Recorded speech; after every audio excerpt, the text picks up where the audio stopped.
Love GAA history? Then you'll love going deeper with Over the Bar's Cordia Club membership. For just €5 a month, you'll get exclusive member-only episodes and series, early ad-free access to the main podcast, plus detailed show notes, a newsletter, and the chance to have your questions answered. Join Michael Foley and Ciaran O'Hara as they uncover the stories, the legends, and the questions that shaped our games. Don't just listen, be part of the club. Join now at overthebar.club.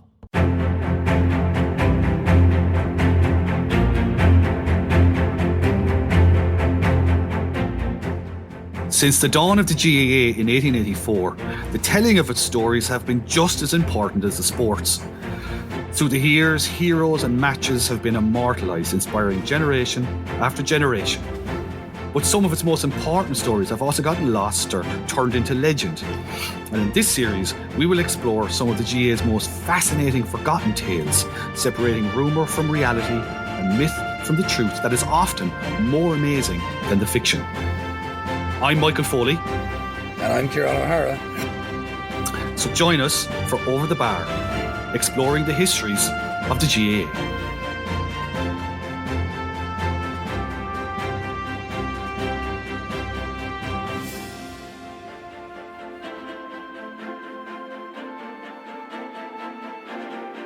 Hello there, everybody, and welcome to the latest edition of Over the Bar, the Gaelic Games History Pod.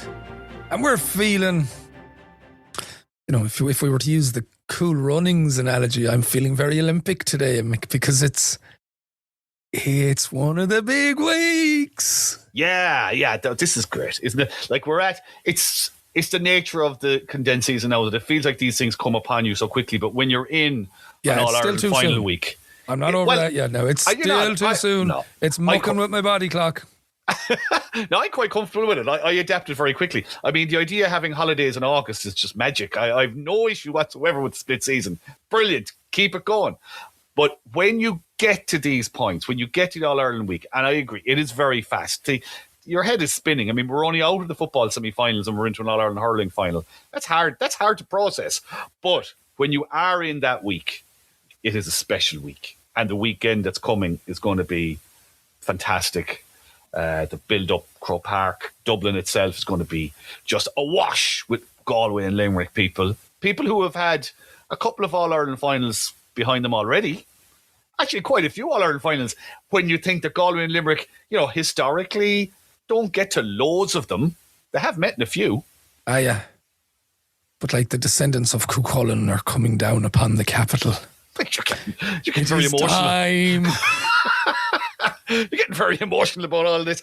I love All-Ireland hurling final week. Yeah, why? Why? It's just one of those things football, do you prefer it to the football, or is that? Well, I find it easier to be a spectator with hurling. Okay. And I've always been a spectator, like I wasn't a hurler. You know what I mean?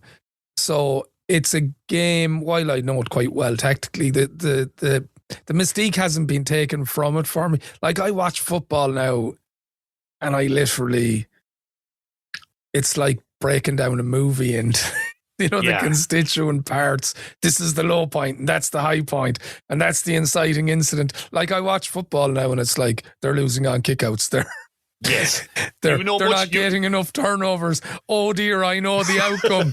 The Titanic will sink. You know way too much about how football works, essentially. Yeah. Whereas hurling, it's always like, since I went to my first final in 1989, it's always just really excited me as a spectator experience. Yeah. My first final was 88, actually. Tipped Galway, another Galway final. And it's special. It is really special. And especially at the end of the year, when it hasn't been a great hurling season really, and you're kind of hoping for a good final, but I wouldn't, I think it's always dangerous to hold out too much hope for a good All-Ireland hurling final. It's just, it takes on a life of its own whichever way it goes, so, but it's going to be magic. And Galway Limerick, it's such as I say, they have met a few times, but it's still novel, isn't it? Yeah, Limerick. And it's funny, I met a Galway man only a few weeks ago while their football team were still involved in the championship, and he was will ye not support us? He was already making the assumption, by the way, that Mayo would not be advancing farther than Galway, but will you not support us? And I was just looking at him going, oh no. And does that say to the hurling? We never have those reservations about the hurling team. It is quite funny that, I can remember Mayo people being very happy for Galway in 1998, for example. Mm-hmm. But by 2001 going, hold your horses there, lads. This is getting out of hand. Yeah, but we've never had that with hurling because, I think there's always been an appreciation of the fact that certainly within Connacht, they kept it alive. They did, and I think there is a huge element, and it was very, very relevant to the Galway team we're going to talk about in that era, that they were representing Connacht. I mean, when they went across for All-Ireland finals, they brought supporters from all over Connacht, going through, places like Westmeath. Like Westmeath were terrific supporters of Galway. Like you'd be going through, Kinnegad and these places, Athlone, there'd be, maroon and white flags out, not Westmeath flags, but Galway flags. Where communities had been moved. Indeed. By the Land Commission, and there'd been a lot of that, like moved up to Meath, Westmeath, Kildare, etc. Yeah. So. Yeah. They had those roots there. But, if there was a sense of Galway carrying the banner for so many counties, and even you could almost even extend it. I mean, okay, they're playing Limerick, but along the western seaboard, these are counties like, the likes of Galway and Limerick. They haven't won many All-Irelands, but they've got tremendous heritage that we know. And Clare, the same. Tremendous hurling heritage without having many All-Irelands to their name when you think about it in the totality of these things. But, so they're, they would have had that sort of allegiance, I suppose, that loose allegiance when your own county wouldn't have been involved. So my question to you now for this episode, it does relate to an All-Ireland final between these same two counties. But I think it's seen more so than the previous victory for Galway. I think this is seen as a breakthrough. So my question to you is, how did Galway win their breakthrough All-Ireland against Limerick? It's the 1980 All-Ireland Hurling Championship, All-Ireland Hurling Final we're talking about. And, in kind of preparing this episode, or the research for this episode, I watched Cyril Farrell's Laochra Gael, and Pat Fleury, the old Offaly hurler, who actually played Fitzgibbon Cup hurling with Cyril Farrell in Galway. He made the point that, nowadays, at this point in the 21st century, that the impact of that 1980 victory has sort of been, I don't know, has it been lost? It's definitely been diluted.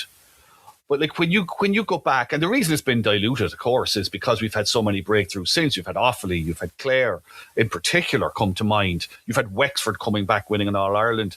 Limerick have won their breakthrough All-Irelands again. But I don't think it's a huge stretch to say that a lot of those All-Irelands would not have been achieved without 1980. And when you start to drill into this story and the significance of it, you start to realise that the 1980 All-Ireland title win by Galway is one of, if not the most important All-Ireland hurling title of all time. Because not only does it make the breakthrough for Galway, it inspires, first of all, other teams to start believing this is possible. And on top of that, Ciaran, I would say that because Galway made that breakthrough and pushed on as a hurling force and maintained itself as a hurling force for decades, ever since, that it also created the environment where the GAA had to look at something like the back door and look at, well, where do we, like Galway, we have to do something more here because they have proven themselves as a sustained and sustainable hurling force. So we have to do something here. So for all those reasons, but also this is a story that we're going to tell today. It's a story just full of charisma, full of fascinating characters. It's a story of a team that almost didn't make it.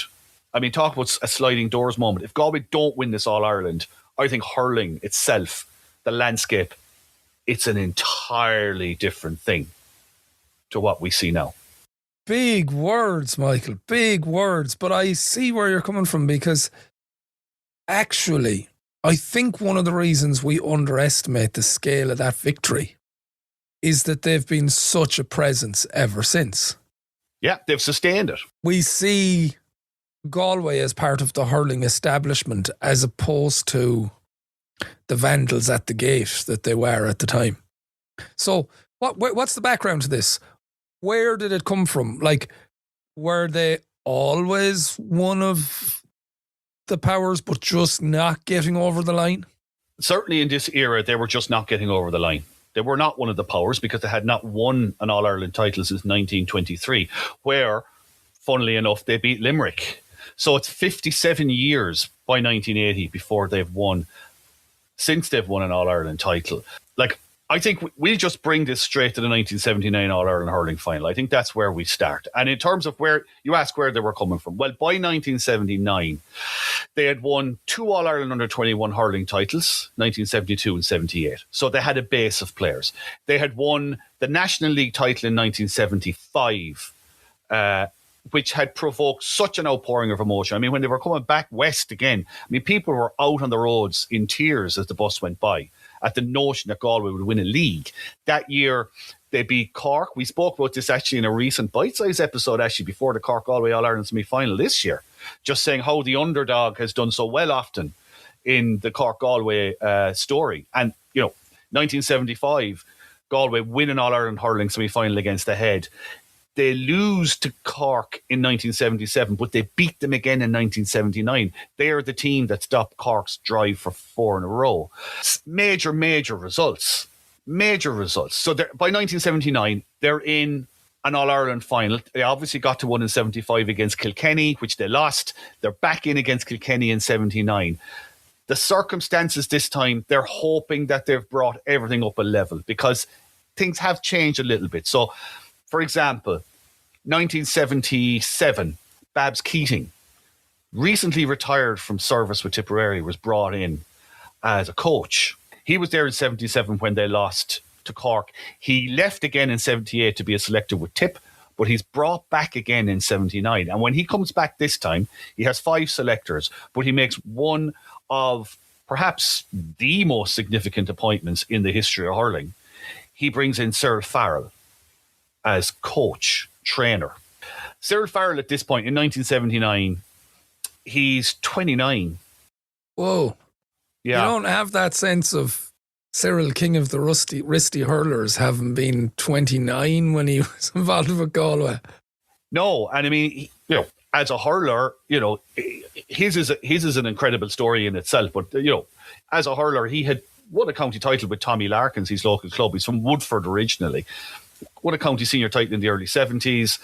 As I mentioned there earlier, he actually won a Fitzgibbon Cup slightly later in life. He went back to UCG as an older student, but he won it with Pat Fleury and a bunch of other guys. Like when you look at the players, I mean, that's one of the things with this Galway team as well. I mean, those 2 under-21 titles delivered to them players like Frank Burke, PJ Malloy, Seamus Cohen, Steve Mahan, Bernie Ford, the Ryan brothers, Pascal and John, Jerry Glynn, Andy Fenton, all these guys who were around these teams and squads at the time. But Iggy Clark and Sean Silk won Fitzgibbon Cup medals with Maynooth actually in 1973. And then in 77, you had Conor Hayes, Niall McInerney, Joe McDonough, Jerry Fahey, Joe Connolly and Cyril Farrell on the winning UCG team in 1977. Okay, so this is the combination of college's success, which, as we've seen in recent years with Limerick, is vital to the growth of the team as well, and these 2 under-21 teams. Exactly. And on top of that, then, they have found this guy who's absolutely besotted with coaching, first of all, who had hurled to a reasonable degree. Probably one of the things that really sticks out about Farrell is his ability at that age to see the bigger picture, because he was younger than a lot of the hurlers he was training. And this may have come from the fact that his father died when Farrell was in his teenage years. He died in 1968. He was only 53. He died in an accident. He actually fell off the tractor. And that seems to have had an enormous impact on Cyril Farrell in terms of his mindset, in terms of his life. Obviously, it has a huge impact at that age on his life, but his mindset as well, I think, kind of gave him a bigger worldview. kind of maybe kind of a sense of taking on more responsibility at an age when maybe he didn't need to. Somebody somewhere decided this guy is coaching material. Like, he was involved, his first involvement with a Galway team, he was only 23. He was involved with the Galway Miners in 1973. And then he was involved subsequently with that under-21 team. I would imagine Babs is bringing him in because he knows the players that are coming through really well. He also has a real fascination with coaching, which I'll get onto in a second when we're talking about 1980. So that's 79. You've got Cyril Farrell training the team. You've got Babs and the 5 selectors. They make the All-Ireland final, but they fall short again. Kilkenny get a couple of goals. Farrell is actually booked for encroaching on the pitch during the game. It's a dreadfully wet day. It's just awful. And Kilkenny just win one of those All-Irelands that you just do when you're Kilkenny. And Galway are left flattened. So this is devastating for Galway. But even that night, when they're at the hotel, Cyril Farrell is actually sitting with a friend of his from Dublin. Cyril Farrell, at this point, by the way, he's a teacher in St. Joseph's in Fairview. He has commuted back and forth from Dublin with Babs for training. And these, now you do Dublin Galway, maybe 2 hours, 2.5 hours if the traffic is dodge. Back then it was 4 and 5 hours, because it was, you were trundling through every stage post town there was between Dublin and Galway. But anyway, he was sitting in the hotel talking to his friend, and he says, like, these guys don't seem to be hurting at all. Now, Farrell was sober as a judge. Everybody else had a few drinks on, but nobody seemed to be hurting. And he said, if we ever lose an All-Ireland again, he says, I'm going to make sure those players are hurting. And I think what he meant was that we clearly need to be putting more into this. We are not invested enough in this. If we lose an All-Ireland, we should be hurt. We've lost 2 of them now. This should be absolutely ripping us apart like it is me, Farrell is thinking. So when we go into it's barely 2 weeks later after that All-Ireland final, the Galway County Board come together, and Ciaran, they rip the management to shreds. Not criticism-wise, they just actually rip it all up and start again. All the 5 selectors are put up for reappointment. They decide, we're going to just slash this down to 3 people. So we're going to have Cyril Farrell, Bernie O'Connor, who was involved, and Inky Flaherty, who was a great Galway hurler of a previous generation. One of the criticisms from the Galway County Board was that when we wanted to make changes in big matches, it was too slow coming down. Too much of a committee. Yeah, I was wondering, when you said 5 selectors, I was going, yeah, that's a lot of debate. But I tell you, it's a fair thing for a county board. It's not often you see this, that a county board just goes, okay, we're going to actually squeeze this down rather than expand it. As far as Babs Keating goes, he just doesn't come back. And if you read Babs' autobiography, he says, it wasn't that I fell out with Galway, it was just nobody rang me. Just nobody called. So I didn't go back. I have this image of Babs sitting by the phone.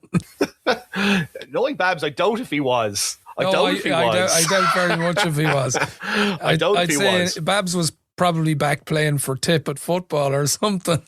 You nailed it. What did he do in 1980? He went back with the Tipperary footballers. That's exactly what he did. He won't be found wanting and how to occupy time. Yeah. No, absolutely not. Like he had a good relationship with Cyril Farrell. Like, they had that much time together on the road. It was a good connection they had. I keep in mind, like, you had Paddy Mulligan, the Irish Football International. We've mentioned this in a recent episode as well, involved as performance coach in 1979. So, it was a very colourful, charismatic, again, that word, group, that management group. And I would have said, because you've nailed it there, like, there's no animosity, I would have said amiable group.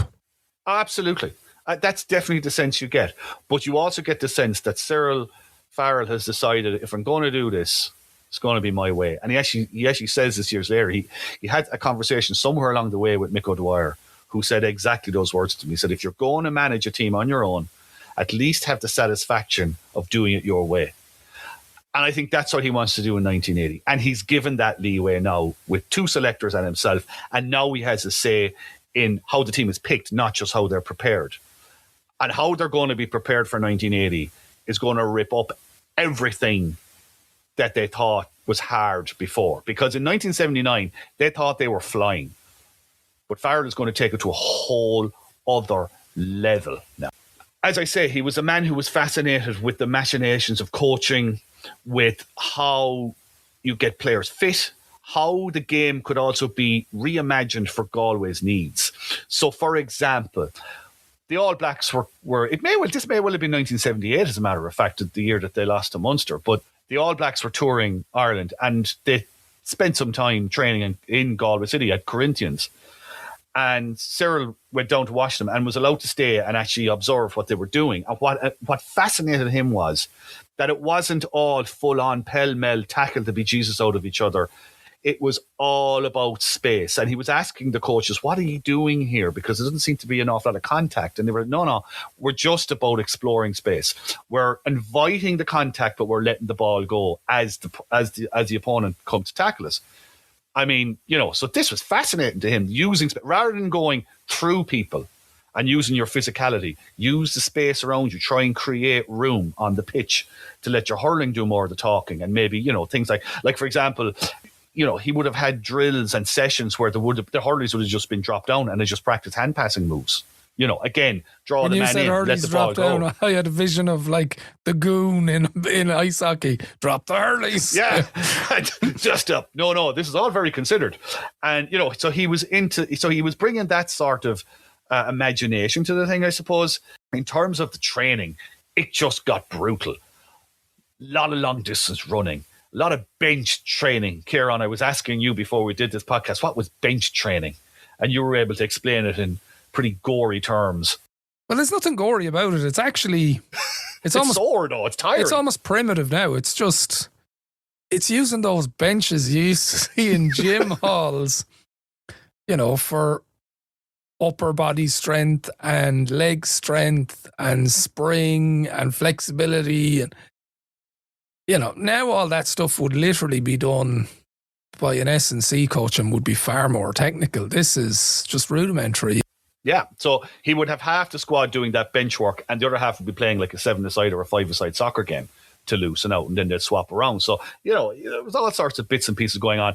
A lot of carrying guys on their backs, rolling around on the ground, sort of wrestling, all this kind of stuff. A lot of rugby-style training as well.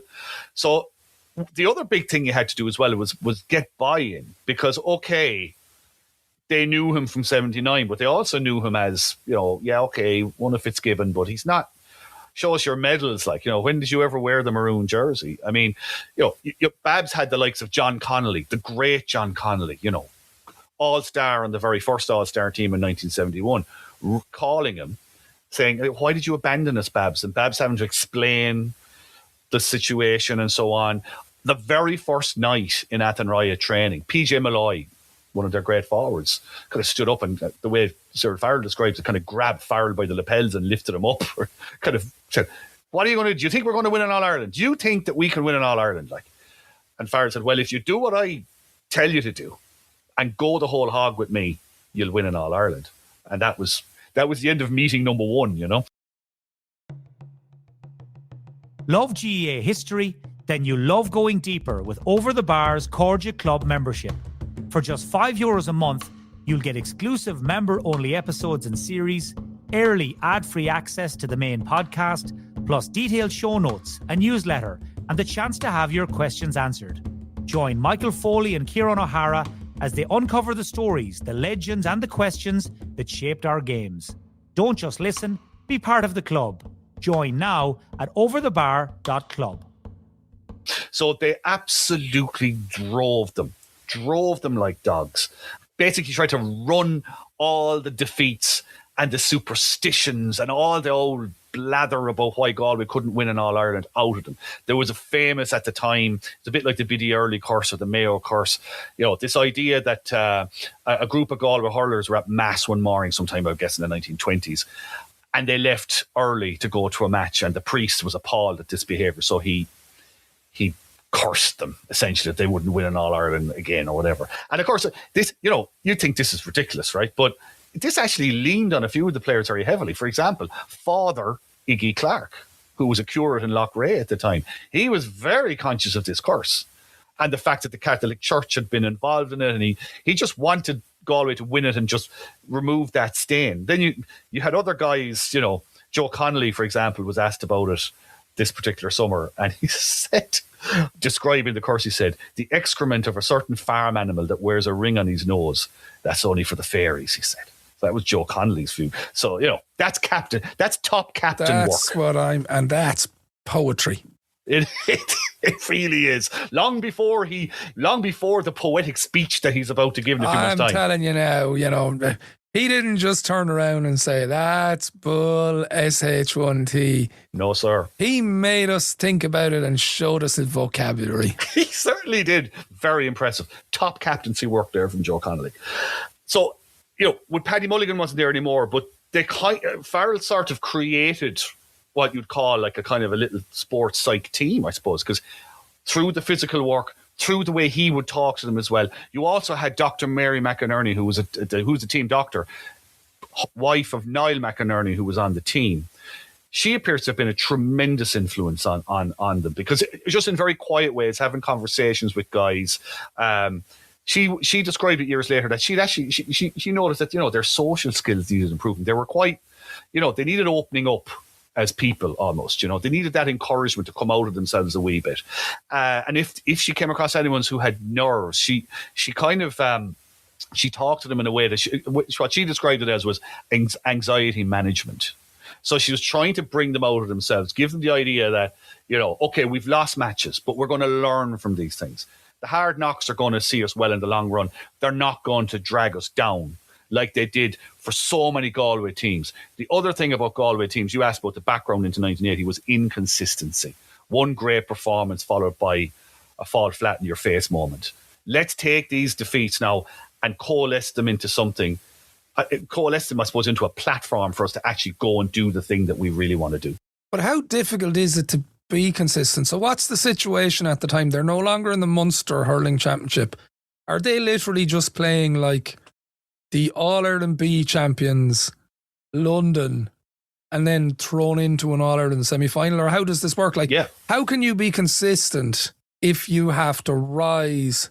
Like if you have to put your foot in the gas and go from 0 to 100 in a split second. Yeah, absolutely. And this is the great conundrum that kind of accompanied Galway for years and years and years is, okay, they have the advantage of not having a fully fledged provincial championship to have to get through. They're straight into an All-Ireland semi-final, or an All-Ireland quarter-final, I should say, as you say. But are they coming in undercooked? So how Galway's season worked was, at this time, they were in the league. They would have their league matches. They had a difficult time actually in 1980. They were it was weird. They were kind of on the brink of relegation. They had some terrible defeats. Like Limerick, for example. Limerick hammered them. Absolutely hammered them.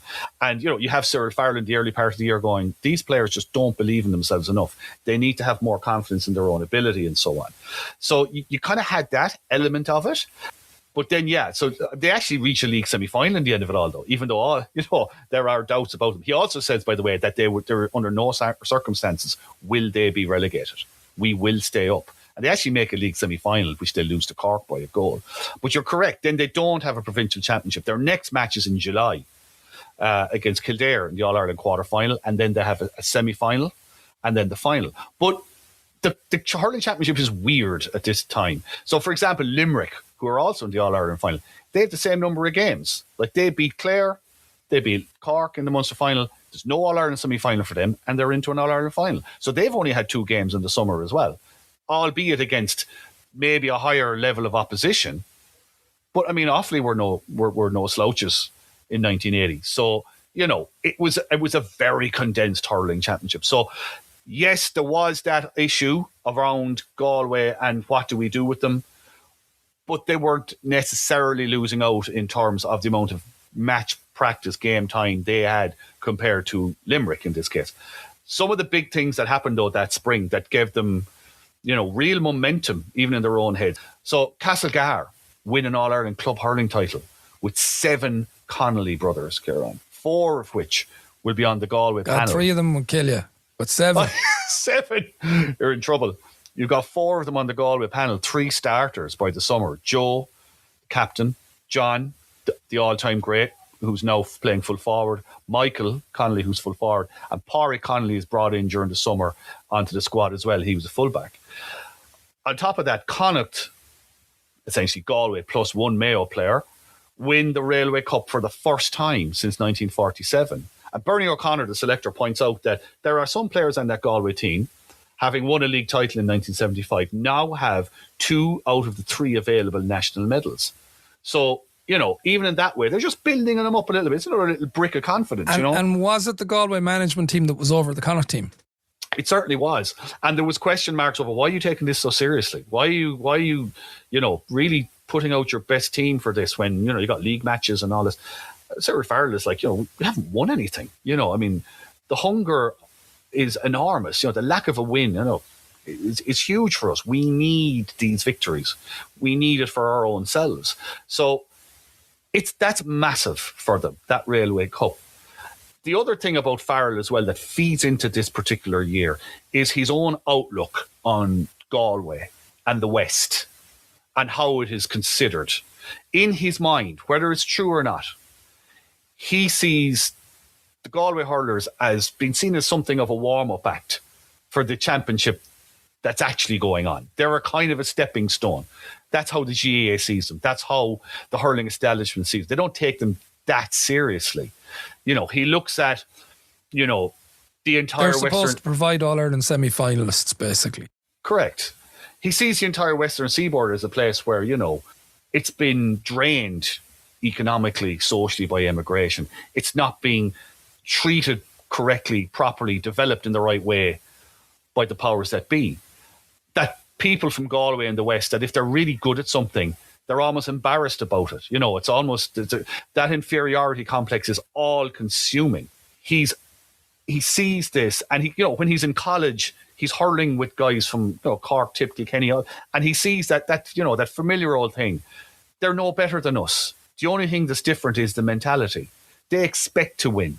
We're almost too humble, or we almost feel it's not our right to win. And trying to break that down. That's not so much humility, that's too beaten down. And it's trying to drum into these players. Look at what you've won. Look at who you are. Look at who you've beaten over the years. Don't worry about who's beaten you. Look at who you have beaten. And trying to get that sense into them that, okay, we've lost our All-Irelands. The county is wounded by 75 and 79, but we're not done. We are not done by any stretch of the imagination. And that is the sense that he brings into that later summer. They play Kildare first, All-Ireland quarter-final, 5-15 to 1-11. John Connolly, full forward, scores 3-5, as a matter of fact. And on paper, that looks pretty straightforward. There's nothing major to see here. But there are issues, and there are issues that will play throughout the rest of the season that's left. So full back, for example, is a bit of an issue. Niall McInerney didn't have a great game under the high ball, and their preferred full back is Conor Hayes. Conor Hayes is he's such a tremendous character. Conor Hayes broke his thumb this summer playing for Kiltormer in the June of 1980. So in his head, he's like, well, I'm not going to be around for an All-Ireland quarter-final. So, and I've had a long year. He's been in college. He's just finished up. He's tired. He's a bit weary from hurling as well. So he says, I'm gone. I'm gone for a while. So he goes to Copenhagen on a working holiday. He says, bye-bye. I'm injured anyway. So yeah, I'm not going to be around. Even if we make an All-Ireland semi-final, I won't be there. So he's gone. Conor Hayes is such a fantastic character. Here was a guy like that when he was 10 years of age in school, okay? His primary school were involved in an under-12 competition that only allowed 9-a-side teams. His school was involved in a competition that only allowed 11 players for a 9-a-side team, so a panel of 11 for a 9-a-side game. But his team had 12. So he started writing to the county board, saying you gotta let us have the extra players. So while that competition was going on, he was exchanging letters, age 10, with county board officials. And by the way, the school had no interest in hurling. He remembered afterwards, they actually won a school's title with no teacher present. They just organised, they just sorted it themselves. So this is, that's the mentality here we're dealing with. This is a man with a keen sense of justice. I'm so impressed. So they're going into an All-Ireland semi-final with a doubt about fullback. Jack Lucas was another defender who was injured. He was gone. So that's when Pádraig Connolly is brought in to see can he maybe fill a gap, but he doesn't go great in training. They also hit 25 wides against Kildare, by the way. Can you imagine? 25 wides. Ouch. That's so. Like, that's imagine so the bad. score if they'd converted a fraction of them. I mean, a carnage. But, they're having problems in front of goal. So around this time, there's another event that occurs, and it gives us, while we talk about Cyril Farrell and the backroom team trying to build this team up, there is an element in Farrell of we need a few breaks here. So there's an event, the Féil na Gael, in Tommy Larkin's, and Cyril is involved with the Tommy Larkin's team, and he gets chatting with John Murphy, who was a journalist. He used to contribute to the Examiner at the time. And he said to John, just got to chatting about Galway in the summer. He said, just give us 2 miracles, he said, in Munster and Leinster.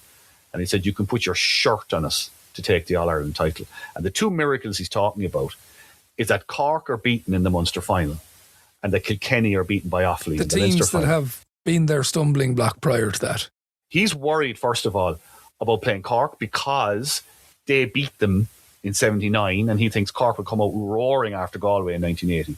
And Kilkenny, he freely admits in this conversation, Galway just seem to have a psychological block against Kilkenny. They just can't get over them. And as a matter of fact, in the Farrell era, my memory tells me that the first time they beat them is the 1986 All-Ireland semi-final. Now, they go on to beat them in the 87 All-Ireland final to break that sort of stranglehold forever. But Kilkenny definitely had some kind of hold on him. So he wants Cork and Kilkenny gone. And lo and behold, in the space of like a week, space of 2 weekends, Offaly win Leinster, Limerick win Munster, and suddenly it's Offaly, Limerick, and Galway battling it out.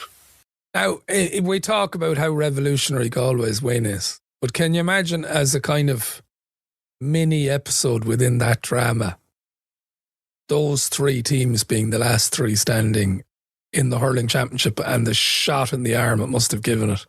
It was incredible. It was incredible. I mean, the crowd that actually comes to the All-Ireland final, it's the biggest crowd since 1973 when Limerick beat Kilkenny.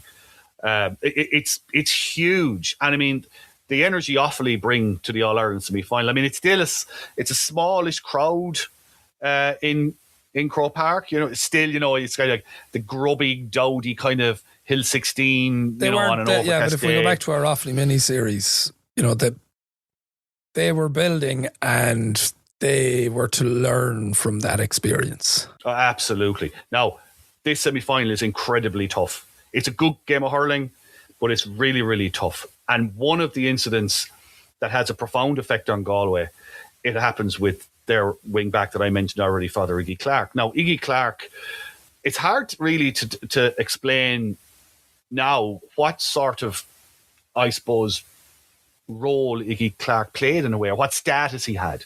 He's incredibly popular in the panel. He's incredibly popular around the country. He's been there for a few years. He won an under-21 All-Ireland. He was the captain of that 1972 team, so he's been around a while. He's also a gloriously stylish hurler. Like, if you watch the first half of that All-Ireland semi-final against Offaly, he scores a brilliant point, sets up a goal for John Connolly. He looks like a modern-day hurler. He's just so elegant, and he glides around. He's just a magnificent player. And with that name, he was born to be a Sogart. Father Iggy. Ignatius. Of course, Ignatius, yes. So he is all of these things, incredibly popular. And just before half-time, he's in the process of trying to get a ball clear out of the Galway defence. He sees Mark Corrigan coming behind him. He dodges him. He dodges another Offaly player coming towards him. But what he doesn't see is Johnny Flaherty coming like a train, who absolutely creases him with the shoulder. It is a really hard shoulder. And Iggy goes down. It's not called as a free. He feels the burning in his shoulder straight away. It's like he's just burning his shoulder. He doesn't let the ball go. Sean Silk, their centre-back, is standing over him going, Iggy, will you let the ball go? I need to clear it. But the game is stopped anyway eventually, and Iggy is stretchered off. taken to the hospital. And when he's there, the pain is so bad they can't even get the jersey off him. They have to cut the jersey off him. He nearly faints with the pain while they're doing the X-ray, and he ends up with 2 steel pins in his collarbone. Meantime, back at Croke Park, it's half-time. More top captaincy work from Joe Connolly, Ciaran, at half-time. There was very little said, apart from Joe saying, lads, we got to do it for Iggy. Got to do it for Iggy. And that is the message going out in the second half.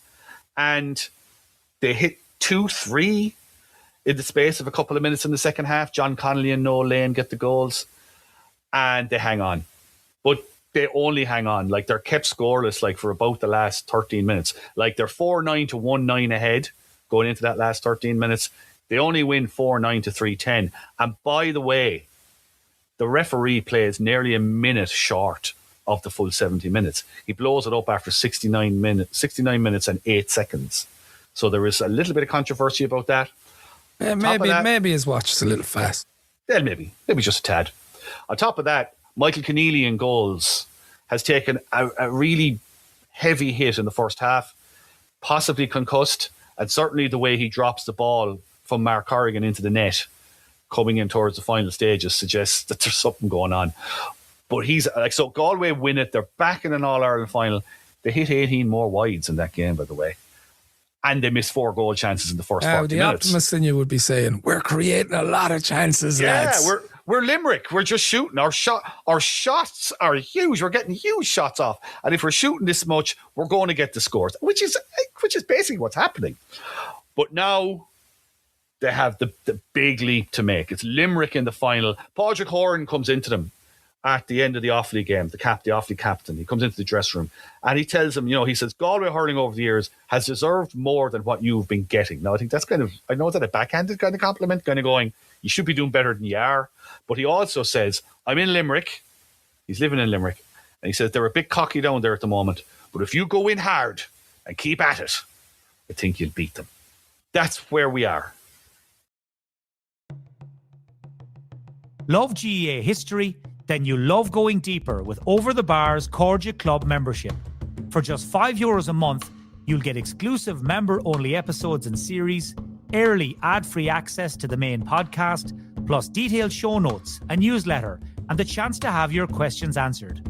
Join Michael Foley and Ciaran O'Hara as they uncover the stories, the legends, and the questions that shaped our games. Don't just listen, be part of the club. Join now at overthebar.club. Next thing, Cyril Farrell has some problems. Well, Iggy Clark is going to be missing the final by the sounds of things. Iggy Clark is gone. The other thing that Galway had to do in that All-Ireland semi-final was survive most of the second half without Sylvie Linan because he was sent off. So there is a threat of suspension hanging over Sylvie. We still have this ongoing issue at fullback, Ciaran, and they have a man in Copenhagen. And by the sounds of things, they're a bit more errant in the forward line than they are accurate. Oh, they need to practice their shooting. First thing Cyril does, he sends an urgent telegram to Copenhagen, to Conor Hayes. He said, get your ass back here.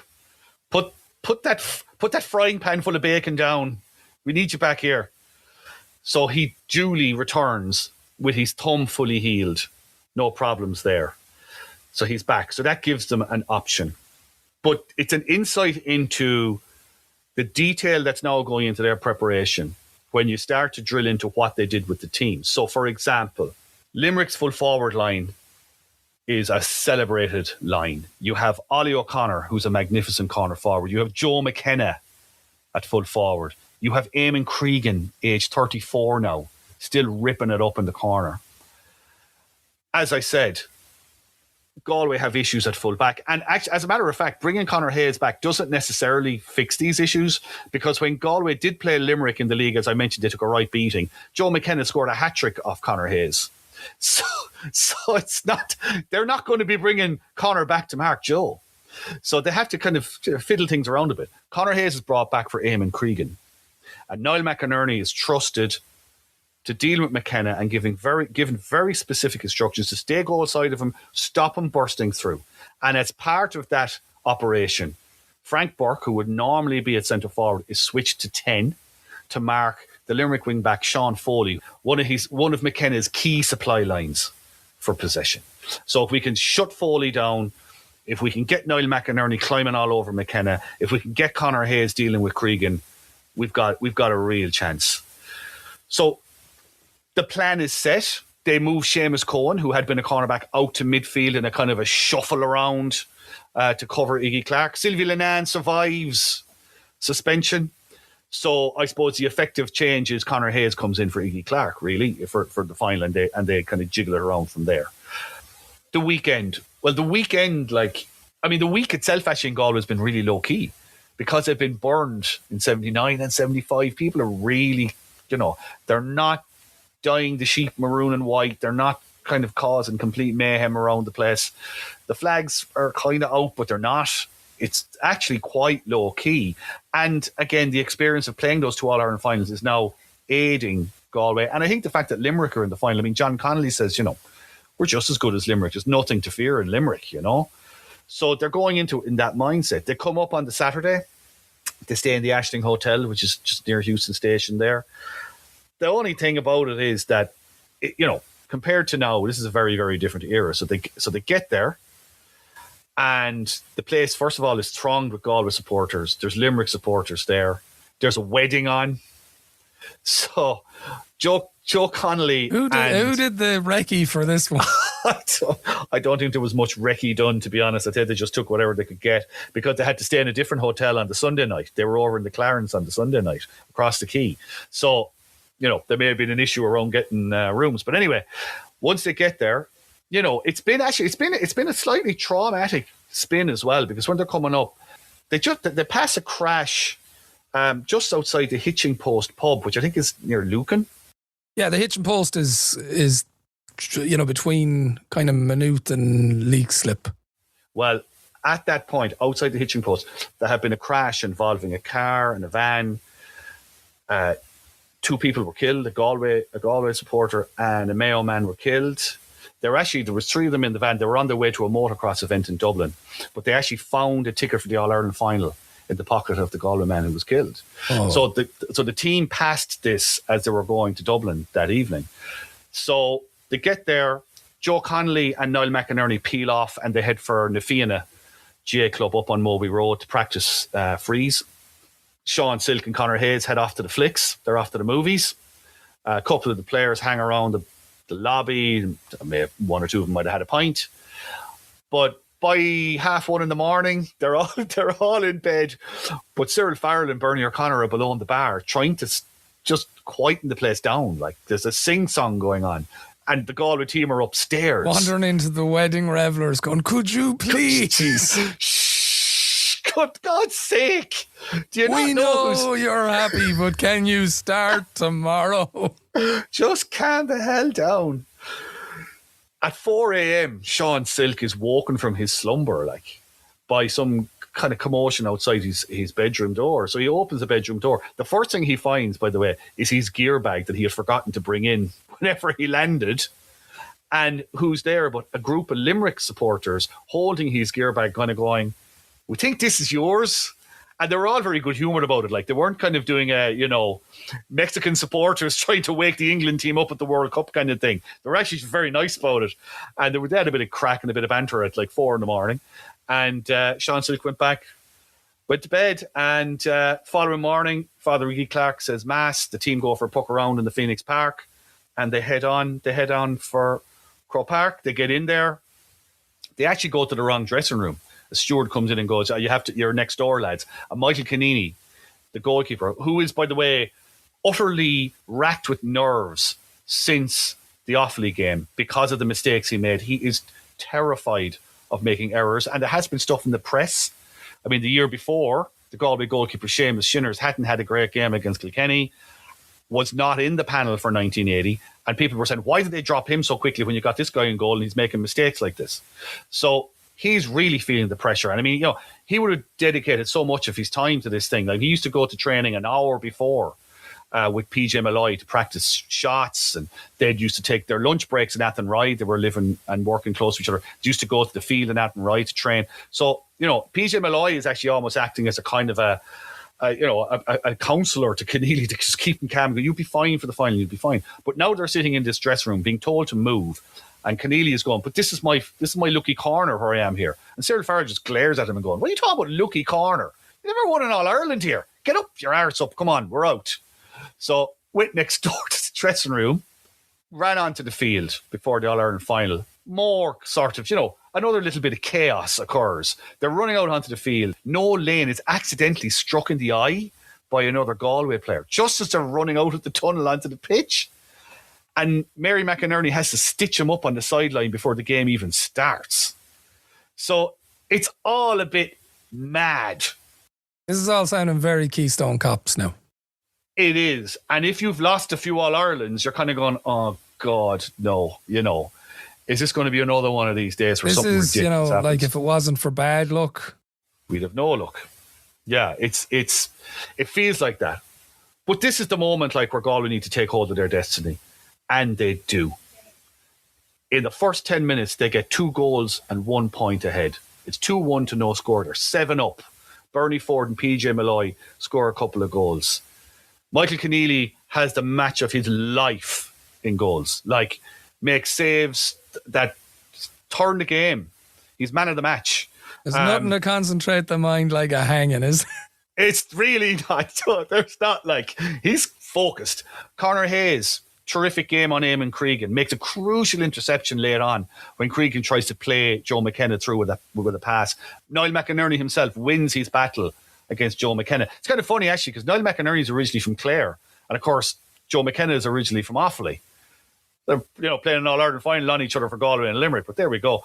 Bernie Ford ends up at 1-5. Noel Lane with his stitches in is fantastic. Frank Burke, complete success on Sean Foley, and Joe Connolly has a great game at centre forward. So all things considered, Ciaran, the winning of their first All-Ireland in 57 years, every single box has been ticked. Everything they wanted to do, they have achieved. And how they've done it, Farrell has them absolutely peaking at the right time when in other years they might have been over the top after their All-Ireland semi-final.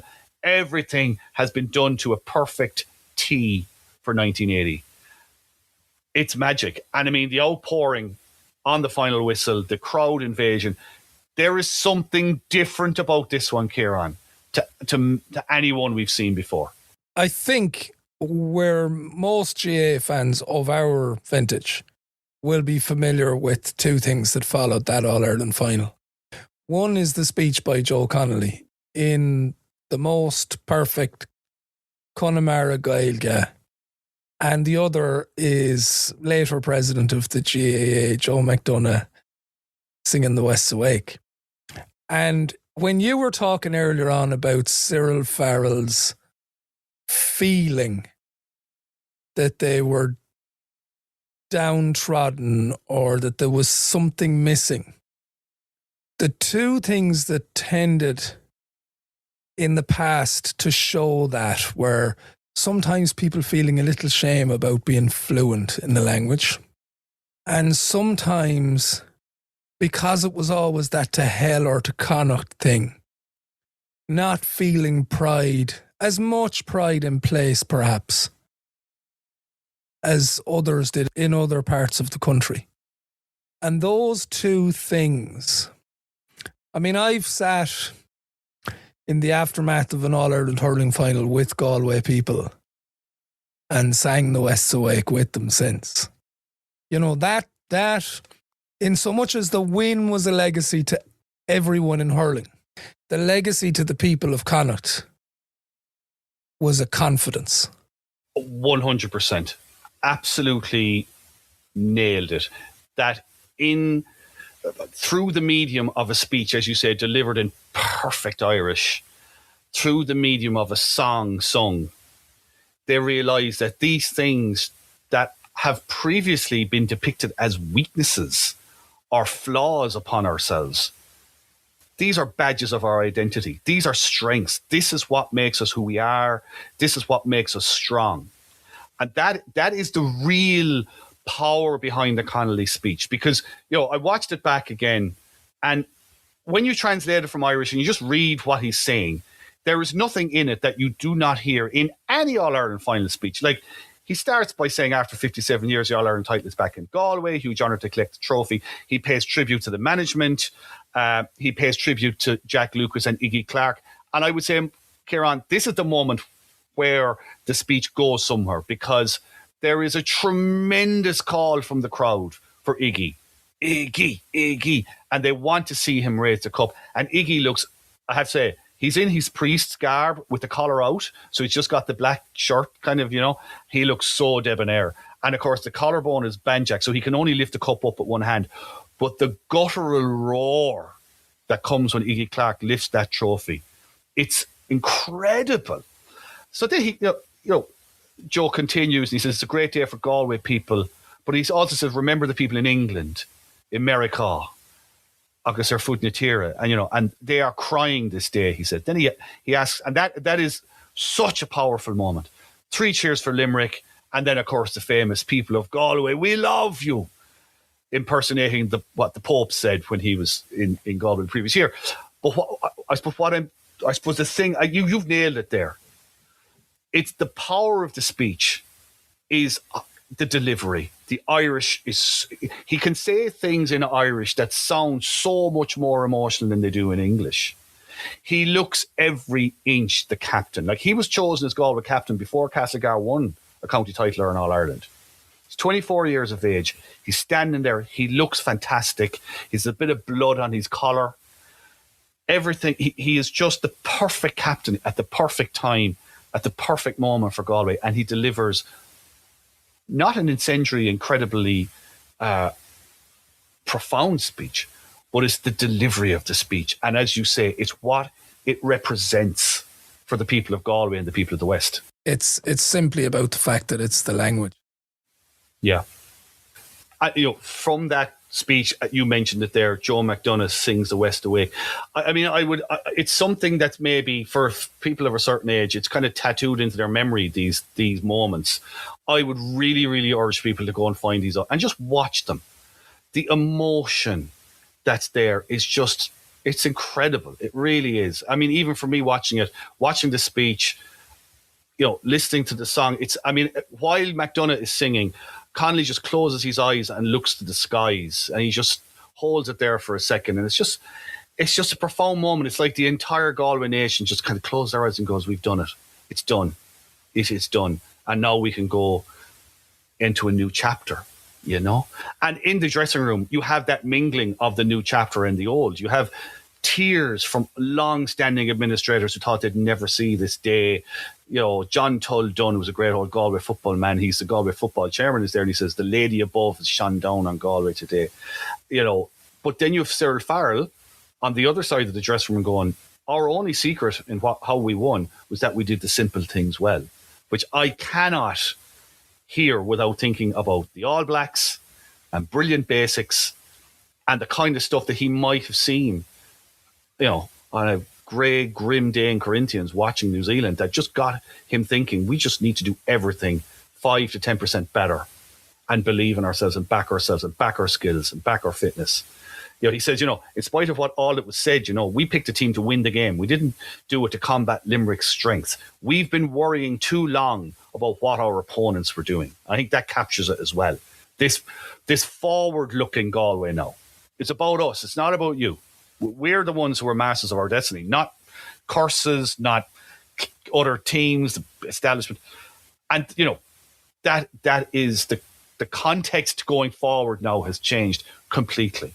Like, the following morning, guest columnist in the Irish press, Ciaran, commits these words to paper. He says, well done, Galway. You gave counties like Clare, Waterford and Offaly hope for the future.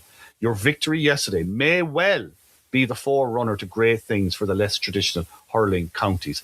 The byline was Gerlach Nan, who was a Clare hurler at that time. And everything you have described in the way that Cyril Farrell prepared the team has echoes when we eventually get to the Clare story. All I can say is, but hark a voice like thunder spake, the West's awake, the West's awake. Yeah, magnificent. I mean, you can imagine what the celebrations were like. thousands and thousands of people. Like the bonfire started in Lucan, Ciaran. In Lucan. They couldn't get out of the bus in Kiddegad. Same in Athlone. It was just too mental. They didn't get to Ayr Square in Galway until 2 a.m. on the Monday morning. It's just, it just carries them along. It just carries them along. And of course, they go on. They're in the 81 All-Ireland final when Offaly turned the tables.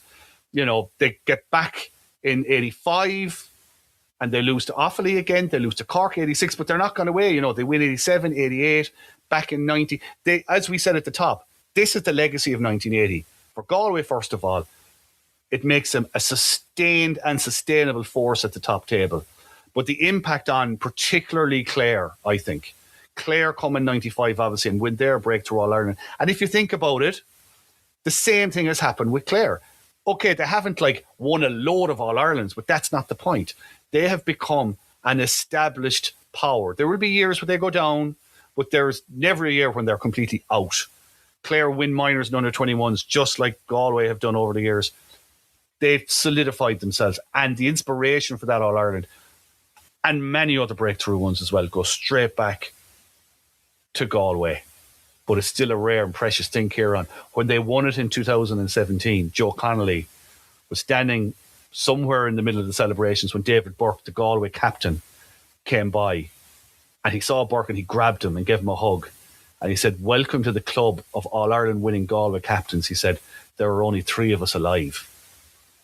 So these things for Galway and for Limerick, even after all their prosperity over the last decade, they are rare, rare, precious things. And that adds a whole other element, I think, to the All-Ireland hurling final that's coming. And could it set us up any better? I tell you no, sir. So, Blood's folks, pumping now, Ciaran. The blood's pumping now. For all of you who are fortunate enough, like ourselves, to be there on Sunday, and it is always a privilege to get to attend them, do enjoy it. If you're watching anywhere else in the world, just remember that this is something that's uniquely ours. This is, to use the overused phrase of Donald Trump of late about the 104 Super Bowls, this is our Super Bowl. It's truly unique, so do enjoy it. And if you are a Corja Club member, I do not mention the World Cup lightly, because we have one last World Cup themed episode for our Corja Club members. And it is about what I would say, Michael, is the most Gaelicised World Cup squad ever. Yeah. But you'll have to join us in the Corja Club to find out who they are. We'll be back later in the week with another bite size. Until then, Slán, thanks for listening. Like, subscribe, all that good stuff too. Cheerio. Bye-bye.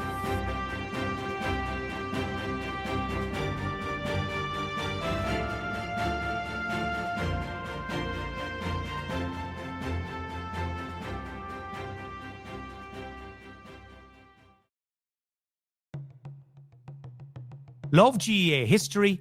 Then you love going deeper with Over the Bar's Corja Club membership. For just €5 a month, you'll get exclusive member-only episodes and series, early ad-free access to the main podcast, plus detailed show notes, a newsletter, and the chance to have your questions answered. Join Michael Foley and Ciaran O'Hara as they uncover the stories, the legends, and the questions that shaped our games. Don't just listen, be part of the club. Join now at overthebar.club.